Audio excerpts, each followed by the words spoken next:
अव्हांखे पंहिंजो पाण एतिरो एक्सेल करण में केतिरनि ॾुखियाइनि खे मुंहुं ॾियणो पियो, का अहिड़ी ॾुखियाई जेका तव्हांखे हिन वक़्त ताईं यादि हुजे ऐं इंटरव्यू में तव्हां डिक्लेयर करणु चाहियो?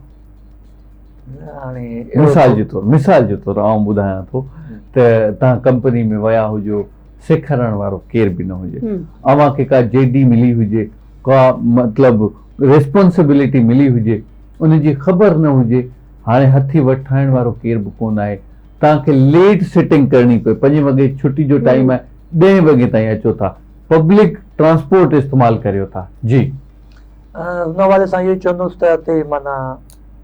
दुबई अहिड़ो आहे मुल्क, मां चवंदुसि त हुते हर शइ सहूलियत आहे, कॾहिं बि को मायूस न थींदो, को बि थकियल हूंदो न उनखे माना त हुते सुठे नमूने रिलैक्सेशन मिले थी, मेंटली तौर ते माण्हू हुते रिलैक्स आहे, न बिजली वञे, न गैस वञे, न ॿियो कुझु वञे, 24 कलाक माना तव्हां राति जो 3 वॻे घुमो, 4 बजे घुमो, तव्हांखे रोड रस्ता सुठा मिलंदा, माण्हू तव्हांखे सुठा मिलंदा, फुल माण्हू मिलंदा, हर शइ हुते सुठे नमूने आहे। सही दानिश साहब, हर कंहिं इंसान जो मोटिव हूंदो आहे कोई न कोई। हिन वक़्तु तव्हां पाकिस्तान में मौजूदु आहियो, छा सोचे करे पाकिस्तान में आया आहियो? छा हितां कंहिंखे अहिड़े के माण्हू खे चूंडे वेंदा, खणी वेंदा, वठी वेंदा त हिन जो को भलो थी वञे, या तव्हां इहा थिंकिंग खणी हिते न आया आहियो, सिर्फ़ु घुमण फिरण, खाइण पीअण आया आहियो ऐं मौसम गर्मी खे एंजॉय करण आया आहियो? मुंहिंजी साल में एन्यूअल लीव थींदी आहे त मां एन्यूअल लीव ते आयो आहियां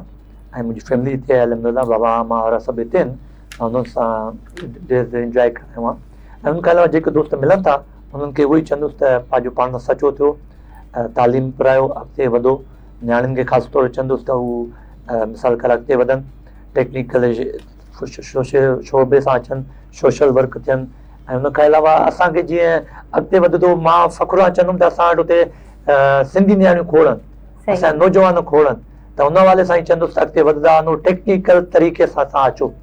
पार्लर जो कमु आहे, पार्लर जो कमु तमामु हुते सुठो हलंदो आहे, ब्यूटिशियन्स, नर्सियूं, हुनजा पंहिंजा स्किल वठो, नर्सिंग जो कमु अचे थो, डॉक्टर साहिब पंहिंजी फील्ड में सर्टिफिकेशन करे अचो, उनखां अलावा जेके बि रिसेप्शन जा थी विया कमु, उते माण्हू पंहिंजे हिसाब सां वधंदो त उनखे हर शइ मिली सघे थी।